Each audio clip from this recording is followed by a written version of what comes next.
네, 매일 아침 꼭 챙겨야 할 뉴스 딱 3개만 골라서 깊게 들여다봅니다. 뉴스 세계 시간인데요. 오마이뉴스의 곽우신 기자 모셨습니다. 어서 오세요. 네, 안녕하세요. 박지훈 변호사 모셨습니다. 어서 오세요. 안녕하십니까? 네, 제가 한 30-40분쯤에 MBC 들어설 때 비가 한두 방울 내리기 시작했는데 지금 장순희님 비 내리는 아침입니다. 이렇게 인사 건네주셨네요. 비가 꽤 오나 창밖으로는 좀 잘 모르겠고요.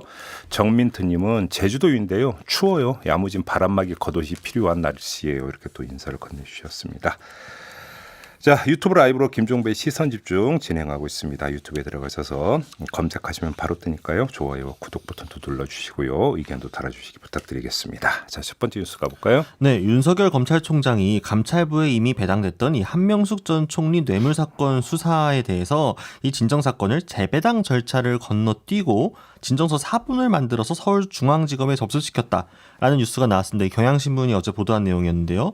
윤 총장이 이제 감찰부에 배당돼서 대검에 사건 번호가 붙어있던 이 진정 사건을 지난달 28일에 재배당을 지시했는데 이날 이제 한동수 대검 감찰부장이 윤석열 총장에게 진정서 접수 보고를 한 날이었다라고 합니다. 네. 그런데 윤 총장이 진정서에 사본을 만들어서 서울중앙지검에 접수하도록 지시했다라는 게 이 보도의 요지였는데요. 한 전 총리 뇌물 사건 수사팀 진정 사건이 지금 대검과 서울중앙지검의 사건 번호가 각각 만들어진 상태라는 겁니다. 그럼 한 사건에 지금 그 사건 번호가 2개가 나온 거예요? 그렇죠. 네. 이게 아마 진정 번호랑 감찰 번호가 다를 거로 제가 알고 있긴 한데 네.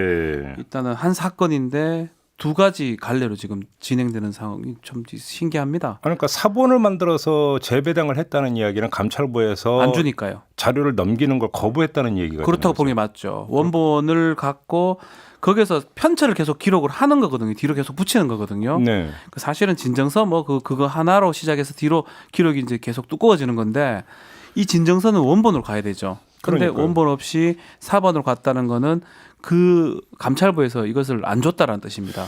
아무튼 검찰 안에서 미묘하게 돌아가고 있다는 건데 추미애 장관이 지시 내린 게 있죠. 그래서 감찰부에서 그거 맡아서 하라고. 네, 그렇습니다. 추미애 법무부 장관이 어제 이제 국회 법제사법위원회에 나와서 한 이야기를 보면 윤석열 총장의 지시가 이제 편법과 무리가 있었다라고 하면서 네. 감찰 사안인데 마치 인권 문제인 것처럼 문제를 변질시켰다라고 비판을 했습니다. 그러면서 이제 감찰부가 주요 참고인을 조사하라고 추 장관이 지시를 내렸다라고 전해졌는데요. 네. 이 같은 지시를 내린 이유는 법사위에서 내용을 보면 서울중앙지검의 조사에 응하지 않을 것이고 대검 감찰부가 감찰 수사하는 경우에 적극 협력하겠다라고 중요 참고인의 입장이 공개되었다라는 점을 근거로 추 장관이 지시를 내렸다 이렇게 봅니다. 진정인 최모 씨 이야기하는 네, 거죠. 네, 네. 예. 그러니까 이제 진정을 낸 사람이 나는 서울중앙지검으로 가면 조사 안 받겠다. 협조 안 해줄 거고 네. 감찰부에서만 해야 협조해주겠다. 이런 얘기가 되는 거죠. 근데 중앙지검장은 또 윤석열 총장하고 이성윤 지검장이거든요. 네, 네, 네. 뭐 결이 같다고 보긴 좀 어렵습니다. 그렇지만 인권 담당관은 또 윤석열 총장하고 또 관계가 또 있는 사람이고요. 네네. 또 조사 대상자 같은 경우도 윤석열 측근이라고 알려진 또 부장검사거든요. 지금은 그런 게 사실 미묘해요. 안에서 돌아가는 모습이 이게 중앙지검장이라서 또 그렇지 않고 이렇게 보기는 어렵습니다. 여러 가지 어떤 역학 구도가 또 있는 것 같습니다. 참, 아무튼 그러니까 진정을 낸 사람이 이 파트에서 조사하면 응하지 않고 못하겠다. 저 파트에서 조사하면 응하겠다라는 것도 참 그 보기 드문 이거는 이런 경우는 광경인데요. 없죠. 사실. 그러니까요. 아무튼 근데 이게 지금 그 채널A 검언유착 사건하고 이제 정계 양상이 거의 똑같다고 네. 봐도 비슷한 정도가 아니라 거의 똑같다고 지금 봐도 되는 것 같은데 다만 예. 이번에는 법무부가 이제 그러니까 직접 팔걷어 붙이고 나섰다. 네. 직접 지시까지 했다 장관이. 이 점이 좀 다르다고 봐야 되는 걸 거고. 사실은 계속 인권 부서에 배당을 인권 부서는 어떤 걸 하냐면 인권과 같은 경우는 이 수사 과정에서 어떤 인권 침해 사실이 있어서 그런 진정을 받았을 때 통상 경찰에서 그런 일이 일어나면 검찰에서 하겠다. 뭐 이런 뉘앙스로 시작된 거거든요. 예. 근데 이제 이거를 지금 다 모든 것을 인권 부서에 넣는다 그러면 감찰할 것도 인권에 지금 가는 상황이 돼버린 거예요. 그러다 보니까 법무부에서 뭐라 하는 거고 일반 수사에 대해서는 법무부 장관이 어쩌라 저쩌라 말하기가 좀 어렵습니다. 네. 일반 수사 지휘권이 있긴 하지만 개별 사건에서 하긴 어렵거든요. 근데 감찰에 대해서는 어쨌든 간에 검찰의 상급기관이 법무부이기 때문에 이런 지시는 가능하다. 법적으로는 그렇게 네. 생각이 듭니다. 아무튼 뭐 이제 대검에서 주장하는 건 제가 그 징계시효가 지났기 때문에 감찰 사안이 아니다. 이거 뭐 이 자리에서 여러 차례 이제 몇 전해드린 번 바가 얘기했죠. 있습니다만 이제 계속 이제 그 주장을 하고 있는 것 같고요. 근데 이제 감찰부 같은 경우는 이제 그게 아니다. 또 이제 이렇게 이제 맞서고 있는 것인데 문제는 이제 그러니까 그 당시 수사 검사들이 다 퇴직을 한 게 아니라 아직 있습니다. 남아 있는 사람이 있는데 이 사람이 또 윤석열 총장하고 측근. 부장 검사요. 좀 윤석열 이름 제가 총장의 측근. 거론하긴 뭐하고요. 예. 예. 아주 측근이고요. 음. 이 사람을 뺄라 했을 때 유사 꼭 좀 남겨달라. 요번에 인사할 때 그 네. 정도로 측근인데 이 사람이 지금 담당 대상자가 돼 있습니다. 그러니까 이제 그것 때문에 결국은 인권 감독관한테 넘긴 거 아니냐. 인권 감독관도 측근입니다. 그러니까요. 예. 뭐 이런 지금 뭐 현재로서는 추측인데 이런 추측이지만, 추측까지 나오고 예, 있는 건데 글쎄요. 자 그런 상태에서 윤석열 총장이 지금 공정하게 어떤 지휘를 하고 있는 거냐 이제 이 문제로까지 지금 가고 있는 거 아니겠습니까? 좀 봐야 되는데 또 어제 그 재미난 게 법사위에서 여당 의원들이 또 추미애 의원 그 장관한테 각을 세우대요.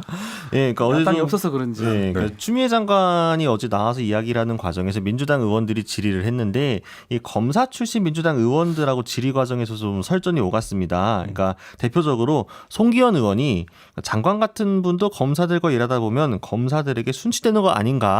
직격탄인데요. 그 정도. 네, 그러니까 좀 더 세게 해야 되는 거 아니냐라는 식으로 이야기를 하자 추 장관이 지나치다라고 반박을 했는데요. 그러면서 업무의 진지성을 폄훼하지 않았으면 좋겠다라고 하면서 송 의원이나 소 의원도 검사였고 검찰 개혁에 책임이 다 있다. 그렇게 단정짓지 말라. 굉장히 모욕적이다라고 맞섰습니다. 그러니까 소위 이제 소병철 의원이죠. 네, 맞습니다. 봉숭악당이라고 이제 표현을 하던데 네. 공개된 자리에서 여당 의원들이 여당의 대표까지 지낸 추미애 장관을 이런 식으로 공격을 한다는 것도 참으로 이례적인 현상입니다. 그렇죠? 야당이 없기 때문에 그런 얘기도 했을 가능성도 있지만 네. 뭐 그럼에도 불구하고 순치라는 말은 원래는 상급자가 하급자한테 지배당한다는 그런 뜻이잖아요. 반대로. 그 말은 사실 심각한 거라고 봐야 되겠죠. 그렇죠. 아, 네. 뭐 그 대놓고 그냥 그 직공을 했다 이렇게밖에 네. 좀 해석을 할 수 있는 부분이 아니잖아요. 네.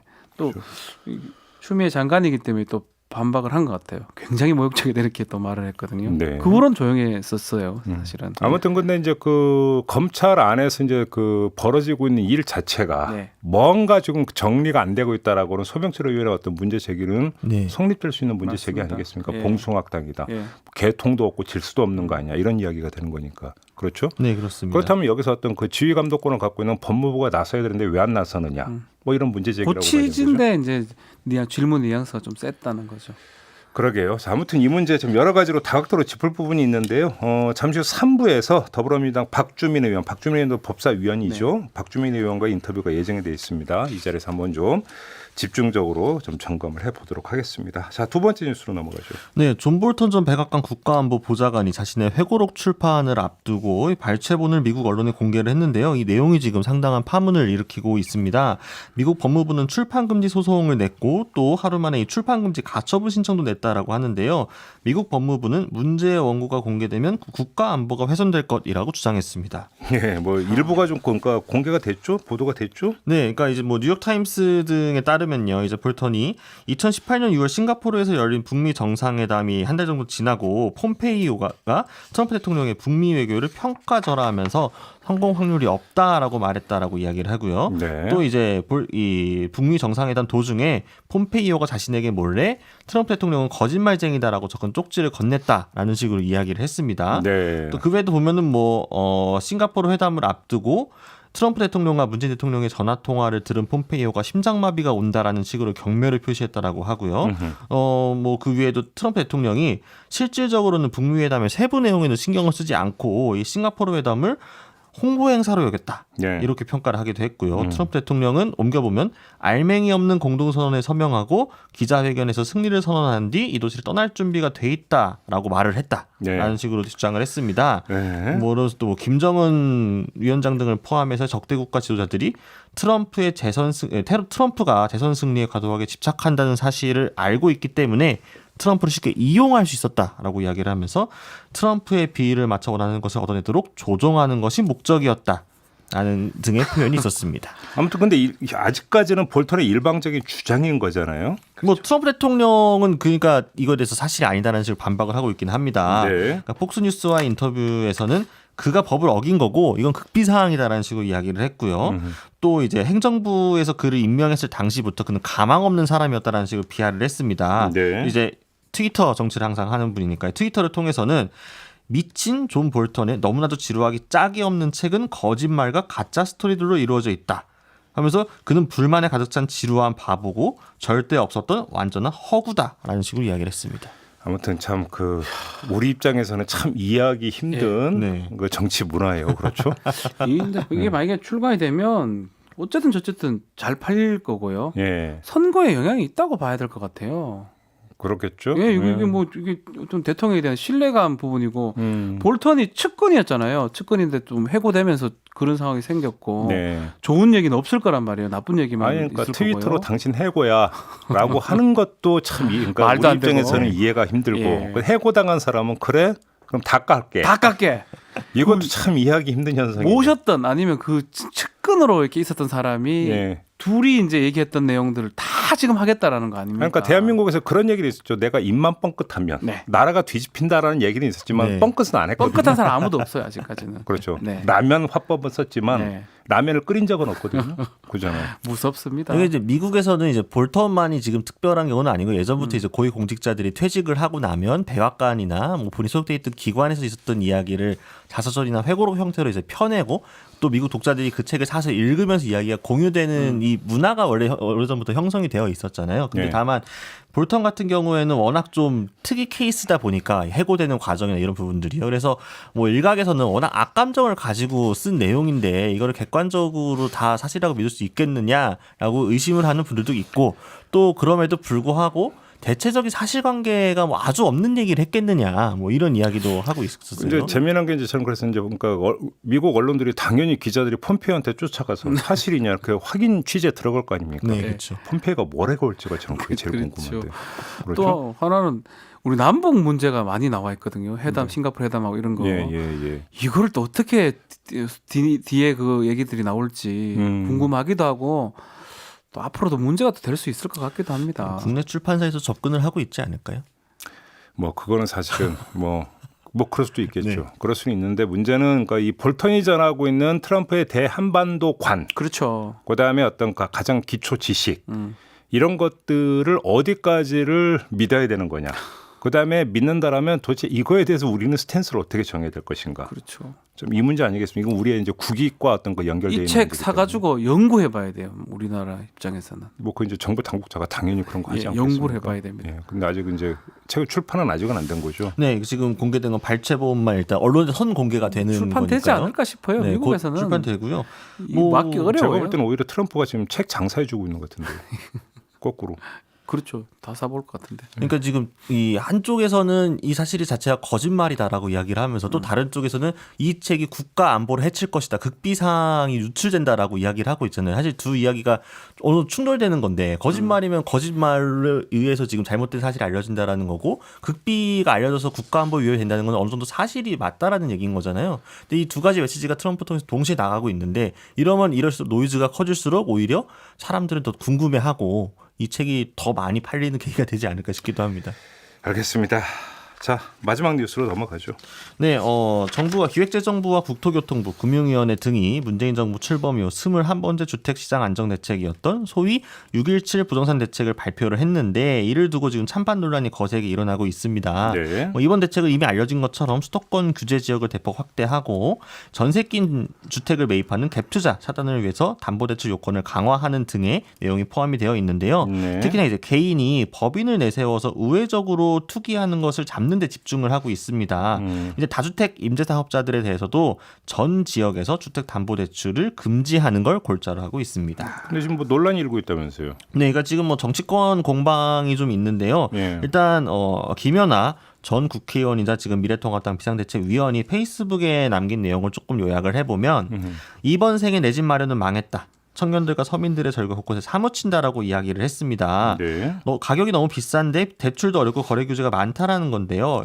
이번 대책의 한계로 청약시장 관련 대책이 부재한 점과 시장 안정 개발 대책 간의 엇박자 등을 지적을 했습니다. 그러니까 좀 구체적으로 얘기를 해보면 네. 청약통장 가입자가 2,500만 명이 넘는 상황인데 이들이 과연 다 새 집이 필요한 사람일까라는 겁니다. 그러니까 지금 그러니까 시장 안정 개발 대책 엇박자라는 얘기는 5월에 용산 개발을 발표하면서 간신히 가격이 진정세를 보일 때 여지없이 개발 호재를 발표했다라는 겁니다. 네. 결국 이제 이 전세 세입자를 6개월 이내에 내보낼 수 있는 집만 사라는 식으로 신호를 준 건데 결국 투기꾼들이 망쳐놓은 시장에 약자들만 집을 구하는데 힘들게 생겼다라는 식으로 비판을 한 겁니다. 지금 또 정반대 목소리도 나온다면서요. 그리고 이제 박원순 서울시장이 어제 SBS 인터뷰에서 한 걸 보면요. 네.